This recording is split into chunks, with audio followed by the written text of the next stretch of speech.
Hello everyone, Raijin Rising here, and for this part 2 to my first video, RWBY's Visual Evolution, I am looking at the use of 2D assets over time. If you want to see how character models, environments, lighting, and effects change through volumes 1 through 6, check out part 1, the link is below. 2D assets. They're in every volume, but in different forms and for different reasons, doing different kinds of work. Whether they be environmental assets, or there for a quick flashback or some storytelling bit. Also, the World of Remnant series exists, and yeah, it's entirely 2D, but that's not important. Let's look at the show proper. How RWBY has used 2D assets throughout its 7 years, the 6 volumes in the year of the color trailers.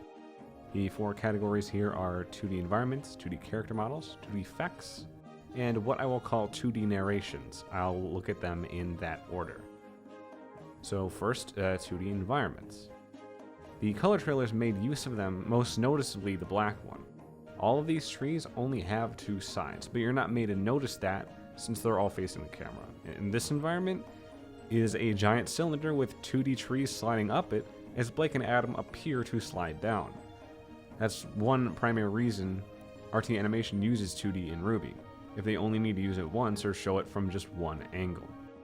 Volume 1 environments look a lot more 2D than they actually are, but there are still some 2D assets like the approach to Beacon in the first episode. Then in Volume 2, most environments stop looking 2D unless they're of the Vale skyline. In Volumes 3, 2D environments are few and far between, but they do exist, like this one showing the overhead of the Vital Festival. I doubt that the ground here is 2D, though I'm pretty sure they did model Amity Arena itself most of the time. The only overt 2D asset in Volume 4 is the approach to Mistral, it being a matte painting most likely. And in Volume 5, the environments here as well as this matte painting are all it really has for 2D. Volume 6 had a lot of 2D environments though. I mean, these are just ones one of the environmental artists did, Weston T. Jones, assuming he didn't do all of them. And because the 3D assets interact with them so seamlessly, you don't even notice that this is a flat image. And again, in Volume 6, the approach to Atlas. And also, hey, if you hadn't caught on, Beacon, Mistral, and Atlas. Here, Volumes 1, 4, and 6, a 3D airship approaching a 2D location coming in from the left side of the shot. From this alone, we can see how much environmental design has changed, how much more is expected, based on what the environments of the volumes look like when they were modeled in 3D. For 2D character models, in Volume 1, crunch is likely why Emerald and Mercury show up in 2D, and with incomplete designs, no less. Then there's no 2D models in Volume 2 as far as I'm concerned, but Volume 3 does have quite a few. 8 to be precise. Jacques here is either 2D or a very stiff 3D model. I can't really tell the difference because he's just so flat. Taiyang, Lisa Lavender, The Haven Tourist, these 3 unnamed tournament finalists. Tai was 2D when the episode released, but if you go back and watch it now, he's 3D because they took his character model when they finally had it and put it back in for the DVD and Blu-ray release, as well as they uploaded it onto the main site. Taiyang and Jacques were likely who they were because of production time, but the 3 finalists are on screen for less than half a second. So they were drawn in the show's aesthetic, and that was enough for what it was worth. And number 8 was The Innkeeper. Volume 4, again, had none. Even Lisa Lavender is in 3D in Volume 4. And Volume 5 and Volume 6.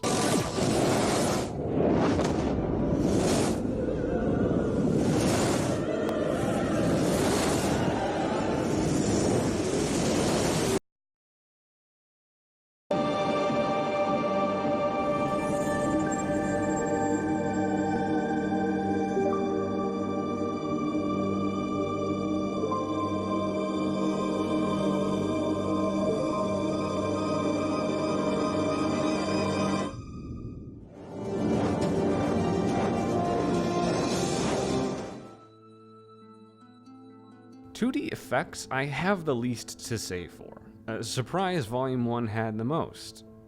RWBY's Thought Bubble, RWBY's Concussion, and RWBY Chibi. Volume 4 with the letters. It was oddly Diegetic, which is a fancy way of saying these letters actually kinda existed. Kinda. And then that was, again, also how a 2D asset was used in Volume 6, the beach joke. It kind of existed, but it didn't. And then another effect closed out the volume. It might have been intentional, it might have been a time constraint thing, I'm not too sure. And finally, 2D narrations. These are the scenes that have a narrator over them using 2D illustrations. They're a good way of telling a quick story, usually a flashback, but mostly to push the narrative along. Volume 1 had 2 of them. The illustrations are of only a few colors, but they do get some detail in, like with Kitty Blake here. In Volume 2, the narration from Yang had an updated art style, which would then be the core of the pose you're used rather than like the bare bones of it. So you have a lot more detail, a lot more color, and the assets actually move here. And this would be the same then for Volume 3, though there is a lot more colors to show the mood of the story that Crow is telling. In Volume 4's much needed talk, the 2D narration is done with what appears to be 2D images manipulated in 3D on the 3D environment. It's so hard to tell if it's 2D or 3D, but I'm going with 2D here. The art style of the 2D narrations in Poser is gone, but it didn't find an art style to replace it until Volume 5. We are introduced to Mistral culture through a 2D narration, and this is the art style for when the show wants a 2D aesthetic in Maya. These are all matte paintings, but done in a 2D art style. In Volume 6, the matte paintings were done for a 3D aesthetic, so they don't really count for this. The 2D art style comes in Volume 6 through RWBY's memories. That about does it, but I should add that anytime there's a TV screen in the Poser years or something's on a scroll, even through Volume 5 and 6, it's usually also a 2D asset. Part 3 will focus solely on how the show has been more or less colorful, or in what ways over time, and then Part 4 will be my perspective on all 3 of these videos. Also, I uploaded a video recently of the musical themes that became the Forever Fall song in Volume 6, every time they were used in these 6 volumes so far. Though it was under copyright review, so it didn't show up in your subscription feed when it was new. It's clear now, so go check that out. And, well, I'm not sorry for the feels that may ensue. I'm also planning on some early scripts for videos on the evolution of RWBY's animation and its fight choreography. Those are separate, so stick around for those as well as any other videos I might make. That about does it. I'm Rising. Have a good one.